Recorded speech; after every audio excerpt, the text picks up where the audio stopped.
মধ্যপ্রাচ্যে চলমান অস্থিরতার ধাক্কা এখনও চীনের গায়ে লাগেনি। চীনের কাছে কয়েক মাসের জন্য যথেষ্ট তেলের মজুত রয়েছে, প্রয়োজনে প্রতিবেশী রাশিয়ার কাছ থেকে সহায়তা নিতে পারবে। কিন্তু দীর্ঘমেয়াদে এর প্রভাব কি হতে পারে তা নিয়ে এখন হিসাব করছে চীন। কারণ বিষয়টি শুধু মধ্যপ্রাচ্যে তাদের বিনিয়োগ নয়, বরং তাদের কৌশলগত পরিকল্পনারও সঙ্গেও জড়িত।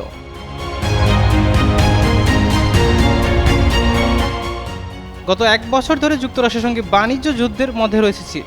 এই চীনের গুরুত্বপূর্ণ বড় অংশের জ্বালানি সরবরাহ আসে মধ্যপ্রাচ্য থেকে। তাদের জাহাজগুলো যাতায়াত করতে হয় মধ্যপ্রাচ্য দিয়ে। এজন্য মধ্যপ্রাচ্যের এই যুদ্ধ যত দীর্ঘ হবে, চীনের অর্থনীতিতে এর প্রভাব পড়বে। বিশেষ করে যদি হরমুজ প্রণালী দিয়ে জাহাজ চলাচল বন্ধ থাকে, এর চরম সংকটে পড়ে যাওয়ার আশঙ্কা রয়েছে।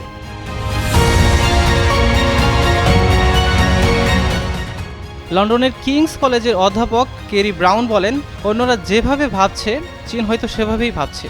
এই যুদ্ধের পরিকল্পনা কি? নিশ্চয়ই যুক্তরাষ্ট্র কোনো পরিকল্পনা ছাড়া এতে জড়ায়নি। সম্ভবত অন্যদের মতো চীনেরও মনে হতে পারে কোনো সুস্পষ্ট পরিকল্পনা ছাড়াই যুক্তরাষ্ট্র এই যুদ্ধে জড়িয়ে পড়েছে।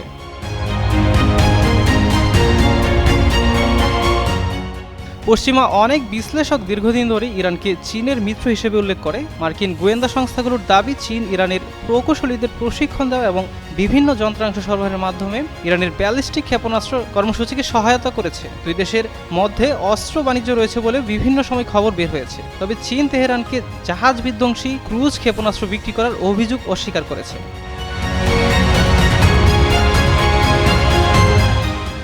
লন্ডনের কিংস কলেজের অধ্যাপক কেরি ব্রাউন বলেন, চীন ও ইরানের মধ্যে এমন কোনো শক্তিশালী আদর্শিক বা সাংস্কৃতিক সম্পর্ক নেই যে তারা ঘনিষ্ঠ হবে।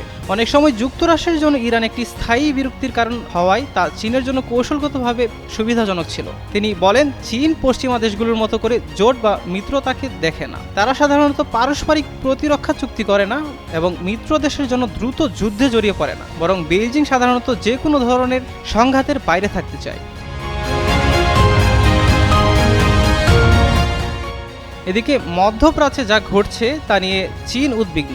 বেইজিং ইতিমধ্যে এই হামলা নিন্দা জানিয়ে যুদ্ধবিরতির আহ্বান জানিয়েছে। চীনের পররাষ্ট্রমন্ত্রী ওয়াং ই বলেছেন, যুক্তরাষ্ট্র ইসরায়েলের ইরানে হামলা গ্রহণযোগ্য না, বিশেষ করে একটি সার্বভৌম দেশের নেতাকে হত্যা করে সরকার পরিবর্তনের চেষ্টা করাটা।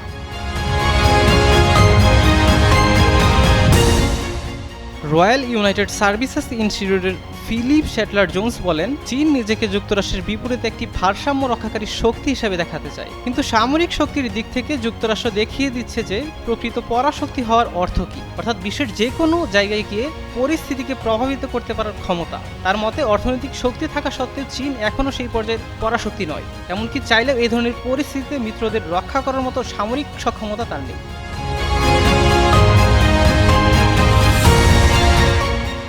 বিশেষজ্ঞরা বলছেন, এই যুদ্ধ যদি যুক্তরাষ্ট্রে অজনপ্রিয় হয়, তাহলে যুক্তরাষ্ট্র অন্য দেশে সামরিক হস্তক্ষেপের ক্ষেত্রে সংযত থাকবে। এমনটা হলে তা চীনের জন্য আরও বেশি সুবিধাজনক বলে মনে করেন তারা। সাব্বির হোসেন হিরণ, যুগান্তর নিউজ।